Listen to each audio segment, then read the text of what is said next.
So the first thing what I would like to give you just for like warming up, there are very many bullet points and the good information on the slides of Jan, but what are your feelings now? What you are really representing, except what I have told already, and where do you go with all that from today to tomorrow? What is your first vision like if we ask, what's tomorrow? What's tomorrow for all of you ladies? Let's start with AIGA. So, once more, my name is AIGA and I'm representing IT industry. I'm managing Latvian IT cluster, which is purely IT industry representing association.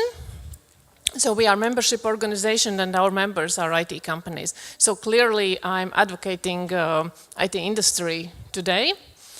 But at the same time, for this discussion and for our focus, which is in the last couple of years we are working, I am advocating cross-industry collaboration with technology as a one part. We truly believe that innovation can occur when at least two industries meet together. And if we speak about digital transformation, if we speak about digital components, then very obviously IT industry is one part of innovation process. And that's why we are running lots of digitalization events, including hackathons and workshops and meetups and all things like that to facilitate digital literacy, to facilitate innovation process, to facilitate new product or existing technology implementation into other industries. So that's maybe as a... All right, for a warm-up, it's quite okay. And again, I also, as I mentioned, I have been working for 9 years in the position where AIGA is now. And always I was saying, guys, I know that the IT guys feel very strong. You want to be the major one, but I said, you are horizontal one. Yeah? You have to cover all areas and all sectors, and that's what you confirmed. Runa, you, as your description said, was born into the forestry sector.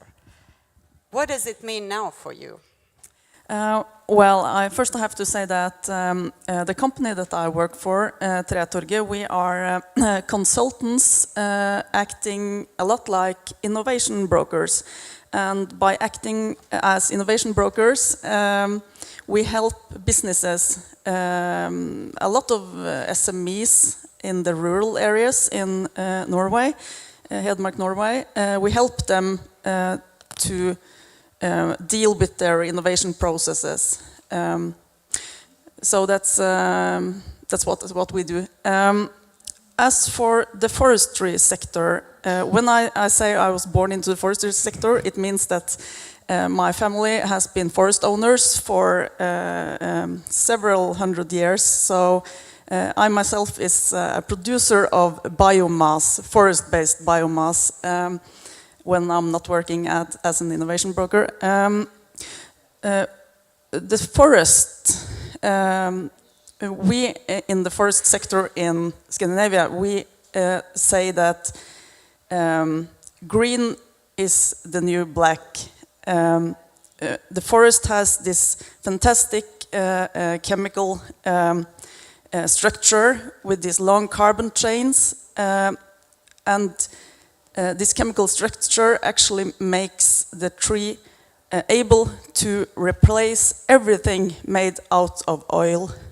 So my dream for tomorrow's forest-based sector in the Nordic countries and in the world is that we make everything out of tree.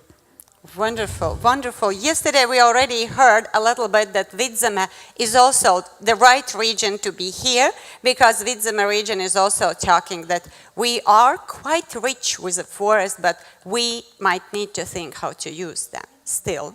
Great, thank you for very nice inspiration. Tina, for those who are just here today, just in a few words, tourism sector, how do you see it now and in the future? You showed your wonderful presentation with things which you are doing already in your country, but your overview about it. Yes, well, a warm welcome also on my behalf.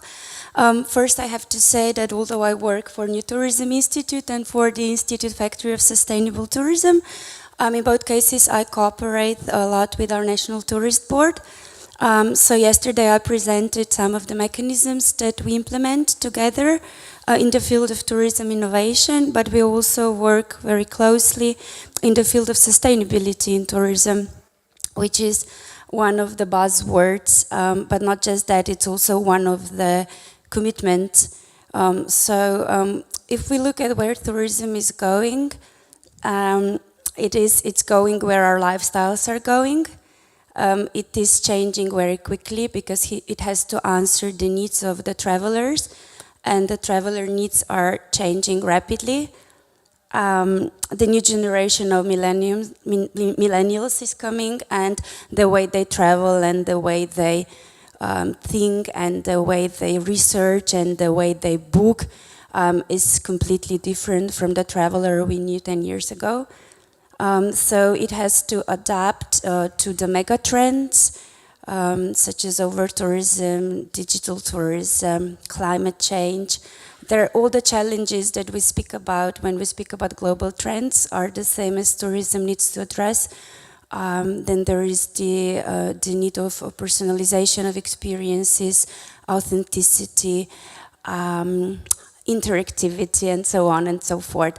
So it is quite challenging nowadays to stay in touch with all the trends and to make very appealing products, because even a product that you have today maybe is no longer trendy tomorrow. So the tourism sector really needs to move very quickly, and especially for small entrepreneurs who are very often not even professionally engaged, but are maybe they have another daily job and tourism is just a hobby.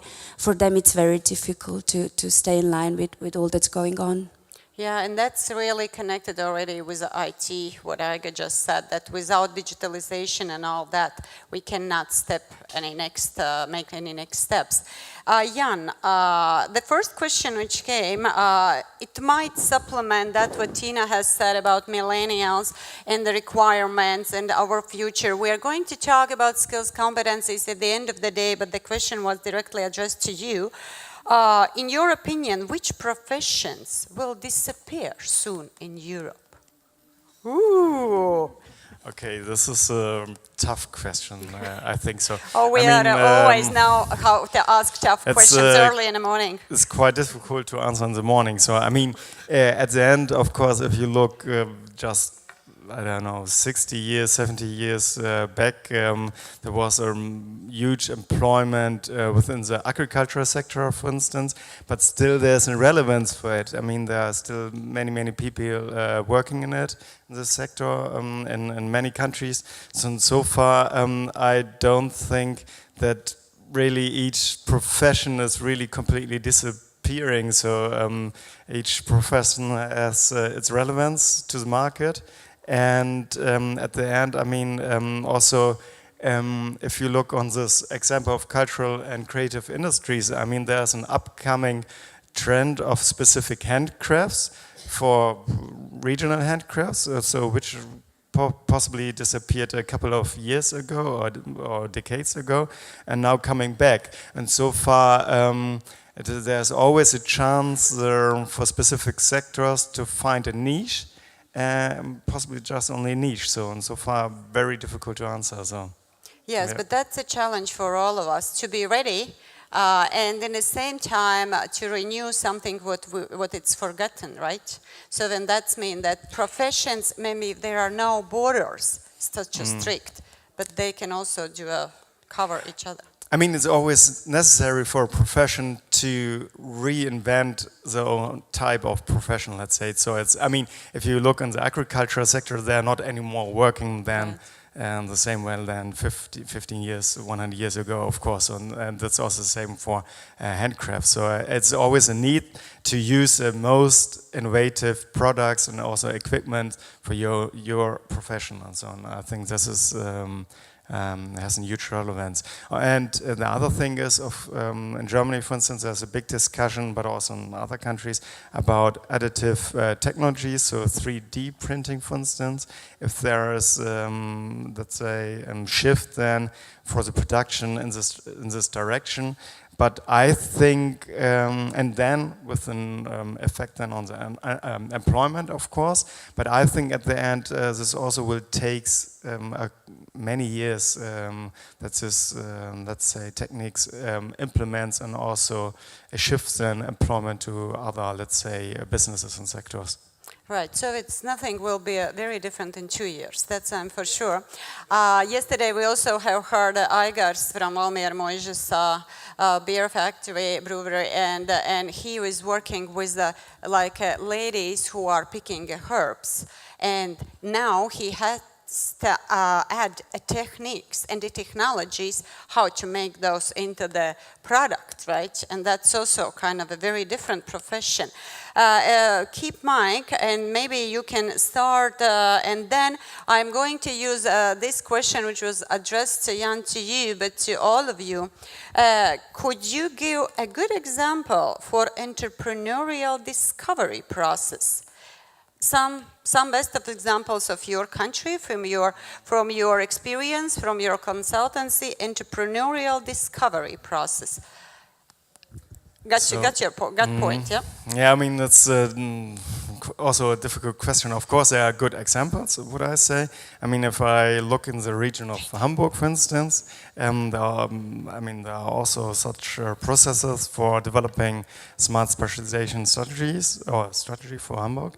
And there was a huge involvement of the research already starting 10 years ago, and then the try to involve many, let's say, research institutions, such as our institute, for instance, but also other non-governmental, let's say, institutions. And I think this is then the relevance, that you have not only research and not only governments which are implementing it, but you also need then a lot of businesses actually, from the IT cluster, for instance, and other clusters, maritime cluster, in the case of Hamburg, for instance, and other relevant clusters, which are bringing in then their thoughts and their ideas actually about the future trends. At the end, I think the companies are much more informed about future trends than the government, or also to some aspects the research. And so far, I think there's a huge relevance to have, for instance, IT clusters within such a process. Okay, AIGA, from a cluster perspective. Okay, if I can make one comment to the previous question about disappearing professions. I just want to make a comment which professions will not disappear, certainly for a long time. And these are the professions where creativity and complex decision making is involved, because these are things that won't be replaced by machines, at least in the near future.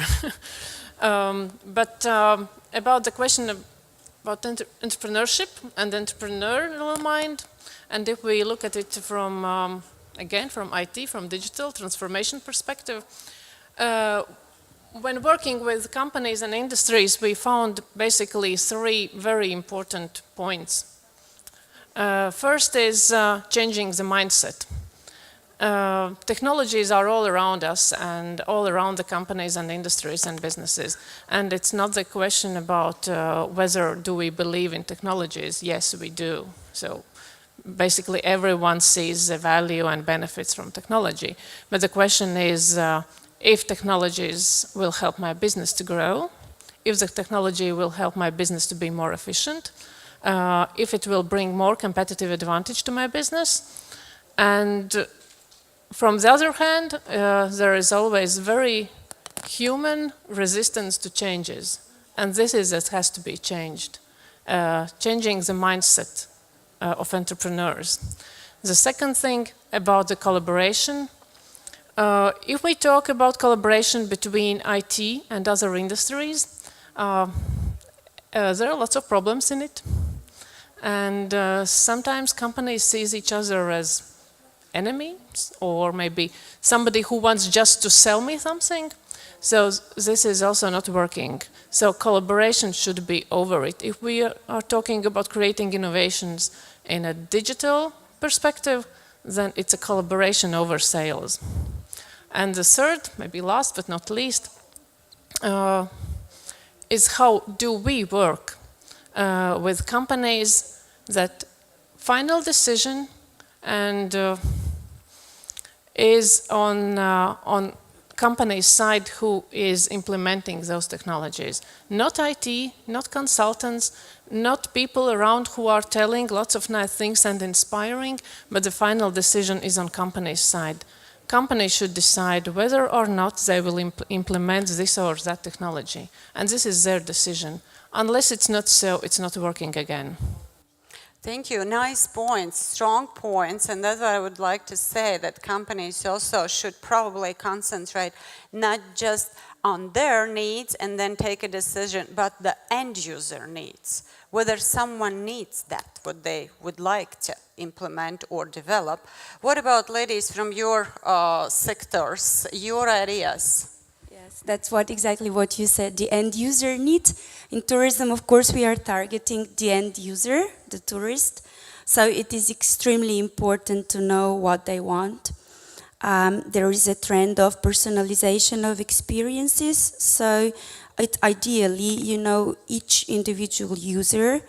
But of course, that's very difficult unless you have a very good customer program where you have regular customers that you can follow, and you know everything about them, which room they want to sleep in when they wake up, and so on. So in high-end hotels, of course, you will have this kind of service. But normally, we don't know our customers that well, but we know some general preferences. So, for example, our tourist board, in order to facilitate the knowledge for and decision making for businesses, they did a huge research, and through it, they defined 12 personas of Slovenian tourism. So you can have a general idea on the 12 main targets group that visit Slovenia as individual travelers. And then you see where they come from, how they travel, how much they spend, where they sleep, what their primary motive is, what their secondary motive is. So when we are doing workshops through which we teach businesses how to define and shape tourism product, we always want them to use these personas. It's a great exercise. We know that the final tourist will not completely fit, but in general, you get the idea. And so if you just make a tourism project out of something that's available or just out of your own interest, it's probably not going to work. So you always have to go from the other side around. So who is the visitor? What are their needs? Or what do they want to do? And then how can we fulfill their needs? And this is then when the product works. So that's most important. And of course it's difficult, like I said before, tourists are changing so quickly that it is very difficult to follow all the trends. But you have to be in line with everything that's going on, and read as much as you can about your target groups, and then develop tourism that fits them. Yeah, this actually comes together with my passion, what I mentioned yesterday, design thinking methods and user persona. It's a thing which you have to have user persona before you proceed with the next step, with the prototyping and testing that. But honestly, if you think that you would like to know everything about my habits, my needs, and so on, sometimes it's very good. Sometimes I might miss something, what I never knew that it exists and only you can offer me. That's surprising me. That's also a point, like balance between what do you know, what can you get from whatever internet about myself, yeah, and what can you offer what I maybe never did it before, but I want to try. And in the same time about the technologies, I thought again this morning when I put my alarm in a sleep cycle 1 hour earlier than I have to because I was too tired. And then I thought, how mobile app can now, when exactly it's the best time to wake up in a 15 minutes difference, how does it know that I am not sleeping? Maybe Katie was not sleeping because we were in my room, yeah, that it shows that you were up. Sometimes it's a bit scary tomorrow, yeah, that even mobile app knows what in me, yeah, here, but from another side, that is a future. You can turn off that off, yeah, up, yeah, but that's the future, how and where we go. Runa, a little bit about business, and there will be another question directed directly to you. Yes, I'd like to add that some of the most successful innovations in the forestry sector comes from established companies. They do what they are good at, make money on, let's call it yesterday's business, and then they have an open mind and develop new innovations. And by knowing the raw material, knowing the customers, and they also earn money on what they are doing today, so they have the capital, then they can develop new products, innovations for tomorrow's business. So innovation within established businesses. Yeah, this a little bit comes closer to the question what is sent in. What is the main, or what are the main directions for innovations in the forest management? Any clue? Are there any main directions in exactly forest management? What you can advise? How to manage forest industries and the forest? Digitalization, of course, is a big issue also in the forest sector, both in forest management and also in the industries. I would say that a lot of the innovations coming now are related to digitalization, automatization, and you can also find that in the agricultural sector, of course. All right, and then we go with a very, very specific question. You can choose who has an answer with that. What are trends in private car purchase sector for future? Do people still buy private cars or rely on taxis, public transport, and car sharing services in your country? That's also a future, not just we will talk a little bit about creative economy, but the sharing economy. And as an example could be about the cars. What are the trends in your countries? I will try to start. I mean, there are different trends, so I think there's no not such an easy answer in that case that there, at the end there will be just only shared cars or something. But I think there are different type of businesses. So you have there, of course, an increasing market for sharing cars, for instance, but also with different, let's say, businesses or let's say business cases. You have stationated cars. You have cars which you can request somewhere else in the city of Hamburg, the different types of engines, for instance. So and so far, I think there's a huge, at the moment, a huge experimentation of how to, let's say, how to be mobile, and I think that's what I observe. So, and I thought there's a tendency not only to use cars, of course, there's a bigger demand for public transportations, also in many cities you find there some kind of experiments how to link then the public transportation with another form of mobility for the last mile. So for instance, afterwards you take the bike or a kind of skating system, or possibly use then ask for Uber taxi or whatever. So I think at the end there are the biggest challenge is there's a rising complexity of using different mobility possibilities. So, and I think that's how it looks like at the moment. And I think also, of course, there is an increase of this sharing market, but there are many other, let's say, solutions to be found. So that's actually how I observe it in city of Hamburg and Bremen and many other countries, also in Copenhagen and Malmö and Sweden and so on. So I think it's very exciting, and I'm really looking forward how the development is.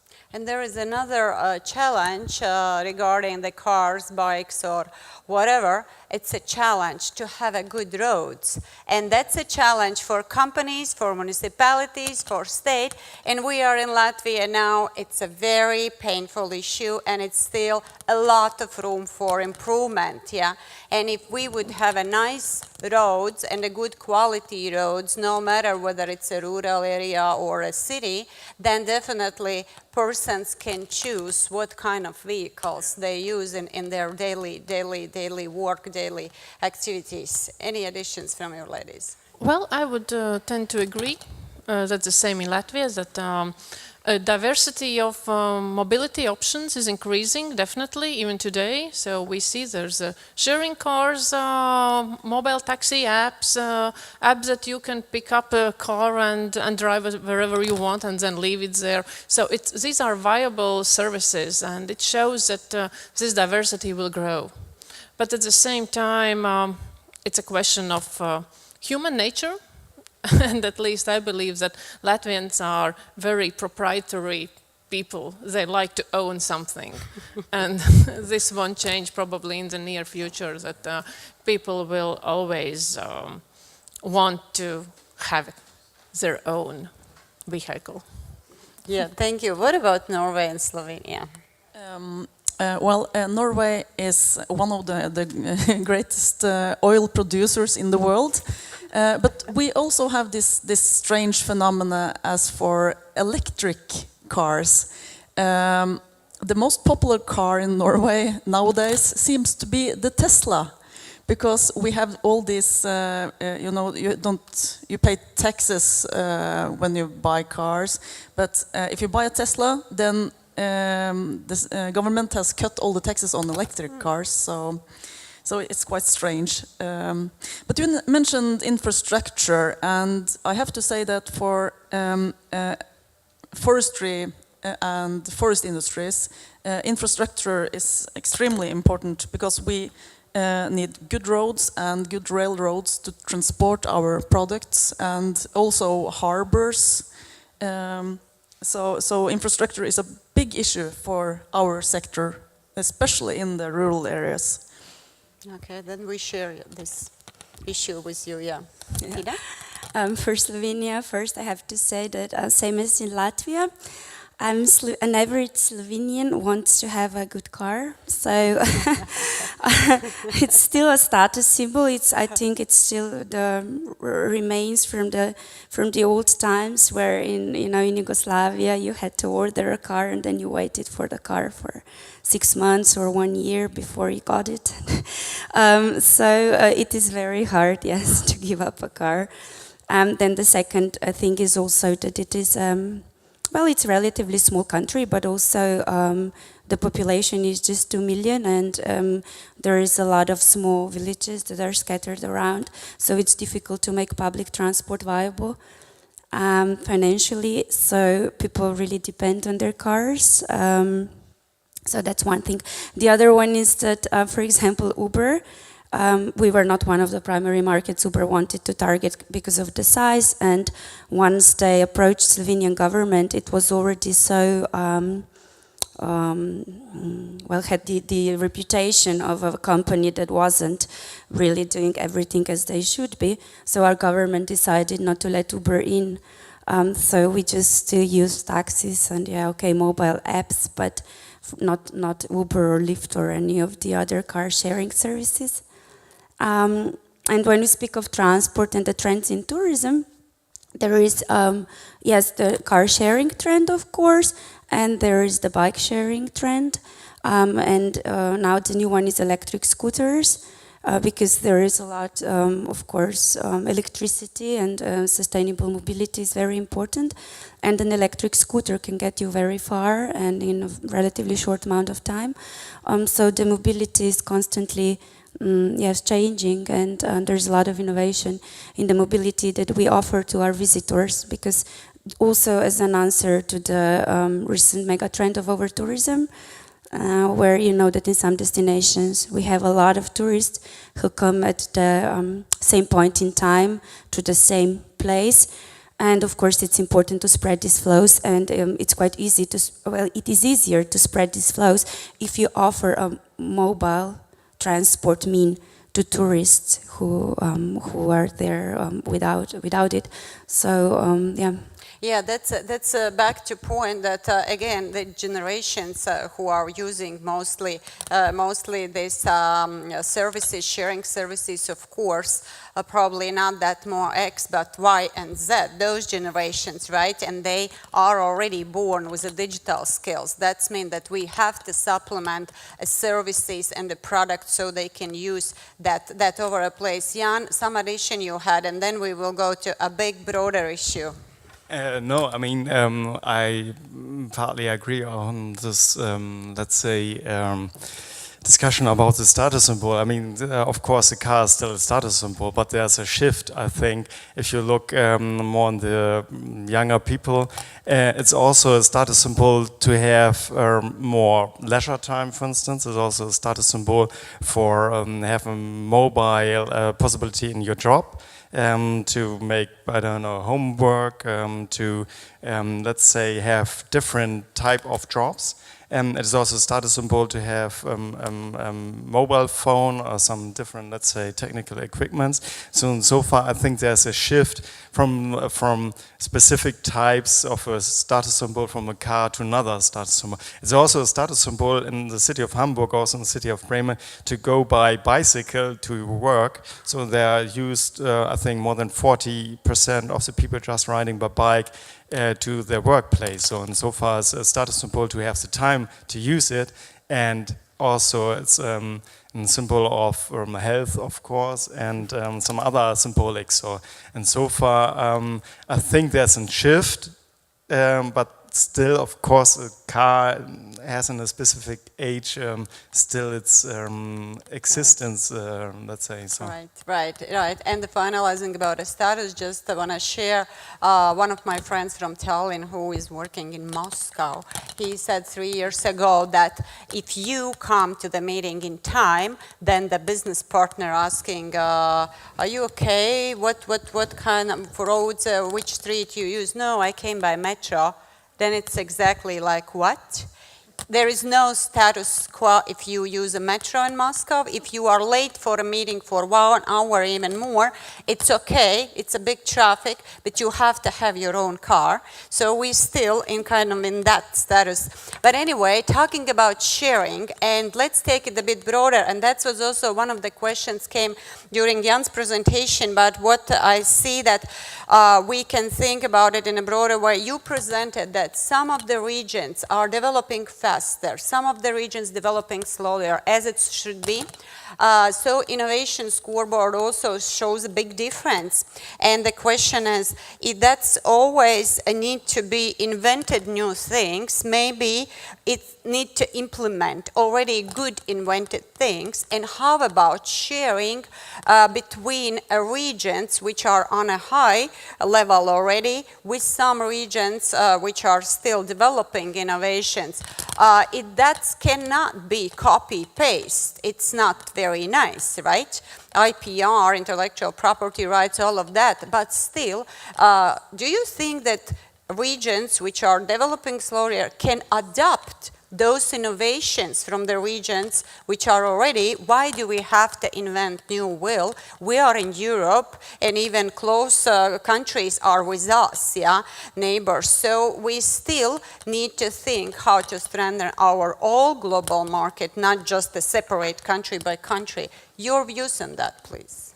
Okay, I'm again about digital innovations, and what I see is now recent introduced model of digital innovation hubs and digital innovation hubs network in Europe. I see this as a huge opportunity for all SMEs all around Europe, first to develop inside the regions, so far they can develop inside the regions and adopt experience from other regions when it's necessary and when there is something that can be adopted from other regions' experience. And this is what the Digital Innovation Hub Network is supposed to do. We as Latvian IT cluster, we are also part of this network, and we see a very big future of this. Okay, thank you. Well, I think there's a great potential in adapting ideas and innovations from other regions. For instance, we are in this Interreg project with Vidzeme planning region and actors from Poland and Estonia. And in that project, we now plan to use Norwegian technology in Poland.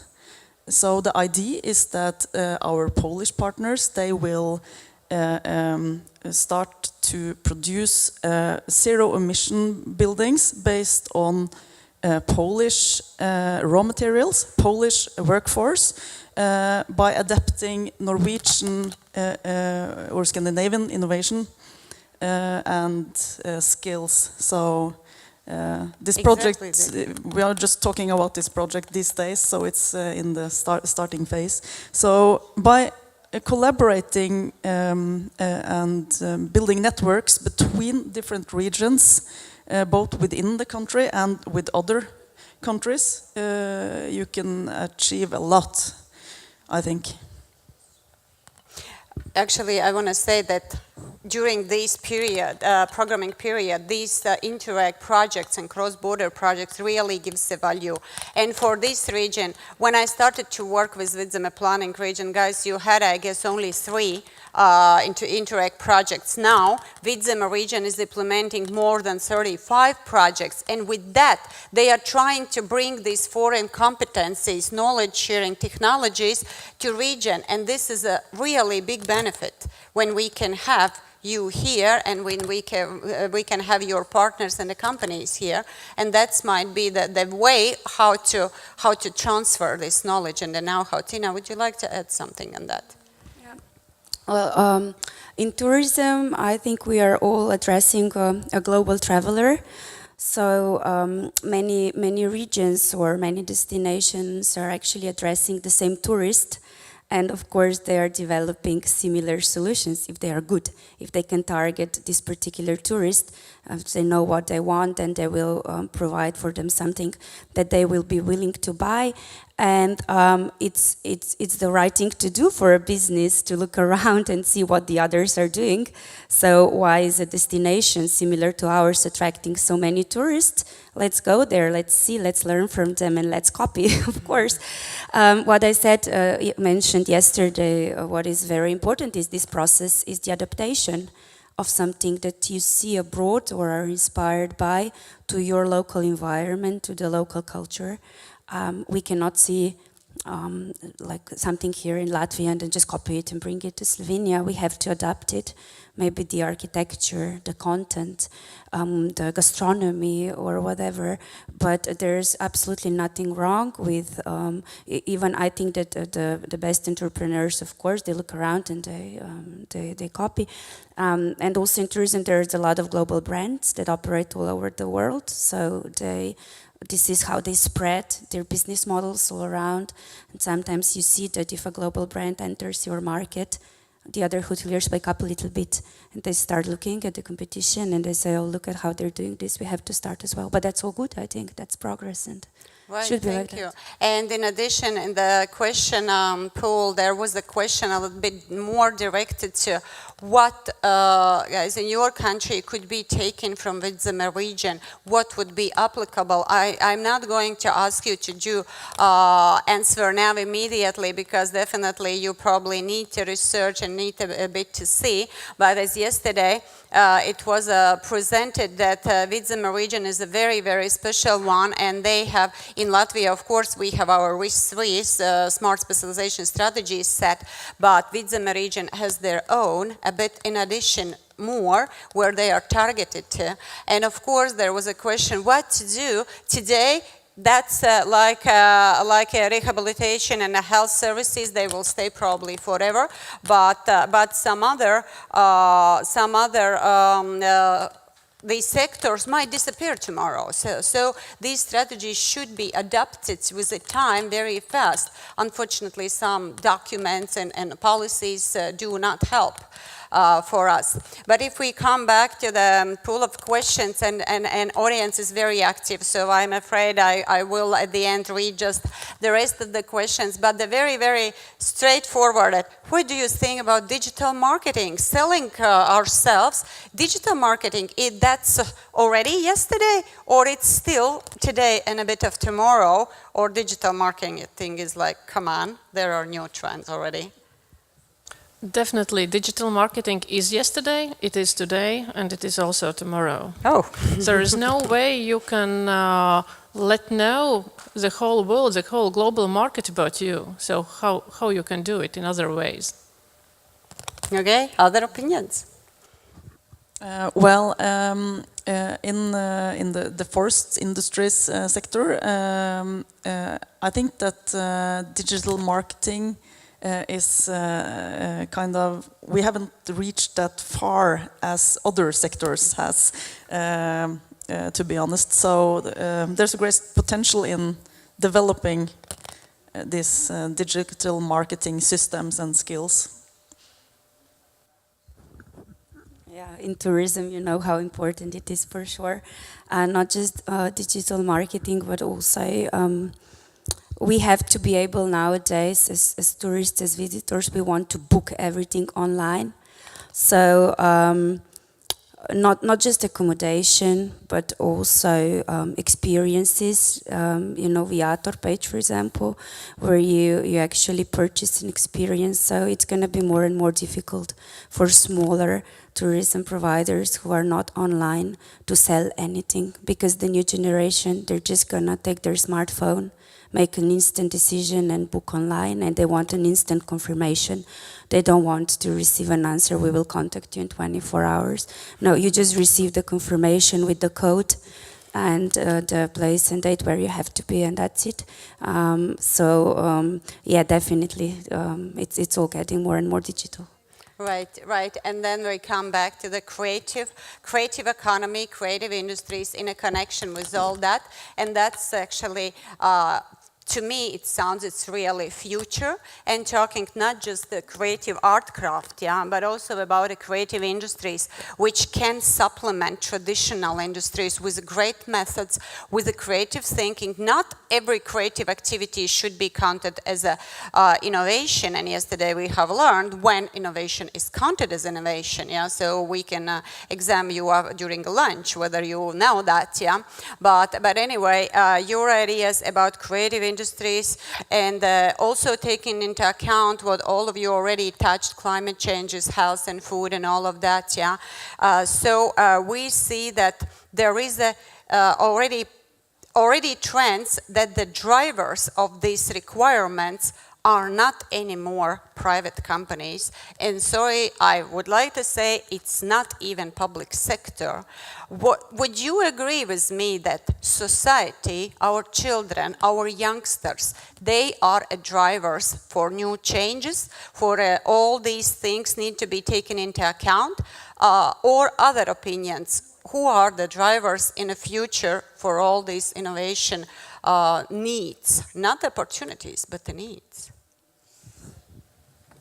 Yeah, Go ahead, Jan. You can start. I mean, I mean, I can agree on this. I mean, the kids are the future users of specific products, and so far they are also partly the drivers of it. So, and I think that's has a huge relevance. So, the thing about the creative industries is also interesting, since they are not only the inventors of specific products, they are also then the drivers because they are mainly or partly using it. So they are also demanding, let's say, new products and new, let's say, type of. It's also not only about products, it's also about social invention. So they are also shifting specific demands from social development and society development. So far, they are huge drivers actually and influencers so far.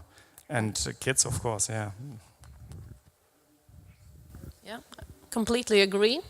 Maybe I will add that there are also some external threats or external factors that impact and will impact also the changes like cyber terrorism or even terrorism or global pollutions, and all those mega trends that are happening on our planet will definitely also impact all aspects of our life and also all aspects of industries. Yeah, security is an issue also I want to mention. Yes, ladies here. Yeah, that's okay, that's okay. 2 minutes still. I can take this. Well, in the RDI2 Club Interact project, we have been talking about this triple helix organization model, and now we are talking about quadruple helix and quintuple helix. So we are trying to find ways to include both the public, everyone around us, the society, and also the natural environment in our innovation processes. So it's not easy, but that's tomorrow's solution, I think. Exactly. Tina. Yeah, in tourism, of course, it's the guest. But sometimes we can surprise the guest. For example, Yes, if I do just so. Keep doing that. if I just mentioned like the beer fountain, there was no explicit need of any of the target groups ever to have a beer fountain built that I talked about yesterday. So there is still innovation is very important. I think that also the industry can still surprise. But one other driver that's out of our reach and is climate change. In tourism, I think it's gonna massively affect tourism. By the year 2100, we'll have huge problems with snow. We'll have a lot of current resorts flooded. So it seems a long time ago, so that's why nobody's too worried. But the climate change is gonna be the other very powerful driver of tourism in the future. Yes, and I hope our children will keep us awake, that we have to worry about all these things coming. Well, as already alarm clock was on, and we have to not just wake up, we have to stand up, but just want to say that there were a few questions. One is very, very, very detailed, Jan, to you, but I really apologize to the sender. You tried to grab Jan over lunch. Question was how R&D GDP share typically divides between the government and private investments, say in EU 28, in Germany, in Nordic, and C and EE. Maybe their answer already on your slides, but still you can discuss that. Of course, there were kind of question or suggestion, guys, for all of you to collaborate, because all of your sectors, people found that these are the sectors where really are already together. So there is no doubt that collaboration is there. and to ending up with a very nice question. I'm not going to ask you a call number, but the question was like, how much would you spend coming to Valmiera and to Vidzeme? So when you are here, as you were taking probably directly here, and you will be taking directly away to your airports, I'm not giving you opportunity to answer how much, but I would like to say that the second part was thanks for supporting Latvian regions and regions economy. And with that, let me thank together with you all participants, because we went through so many things. We started to talk about the big trends, about interaction between the partners and the collaboration. We talked about private car purchases, we talked about tourism and all of that, and we finalized that society and our kids, they are the main drivers, right? And at the very end, I know there is some ad should come from AIGA before you give an applause for event on collaboration between the industries. Yanis, can we have another slide? The next one, AIGA, no. Ooh. Do we have? Okay, AIGA, it just disappeared. Just tell whatever you want to say. Okay, there is a series of events we are running. It's already for the third time. We are running industry hackathons, which means creating new ideas for industrial customers, for companies who want to use technologies for their everyday usage, for their products, for their services. But this is for really companies. It's not no students, no startups. It's a corporate environment and generating ideas. And now I will switch to Latvian. Martā mēs uzsākam jauno industriju hackathonu. Šoreiz tas būs pārtiks uzņēmumiem, un es aicinu, ja gadījumā zālē vai jūs paši vai jūs zinat uzņēmumus, kuri būtu gatavi izmēģināt, kā tas ir radīt inovācijas, tehnoloģiskās, vai varbūt neradīt, bet varbūt pamēģināt, kā tas ir ieviest tehnoloģijas savā ražošanā, savos produktos, savos procesos, iespēju iepazīties ar partneriem, bet bez saistībām, iespēju ieraudzīt sevi nedaudz no malas un iespēju pamēģināt. Varbūt tomēr tehnoloģijas var izmainīt manu un manu uzņēmumu dzīvi. Pieteikšanās mājaslapā xhackathons.com vai arī pie manis varat pienākt vēlāk. Tātad tie būs 5 pasākumu sērija, otrdienas pēcpusdienās, tā, lai tas nebūs 48 stundu hackathons, bet vairāk piemērots korporatīvai videi. All right, AIGA, thank you very much. And let's thank the discussants, experts. Very huge thanks. Huge thank you.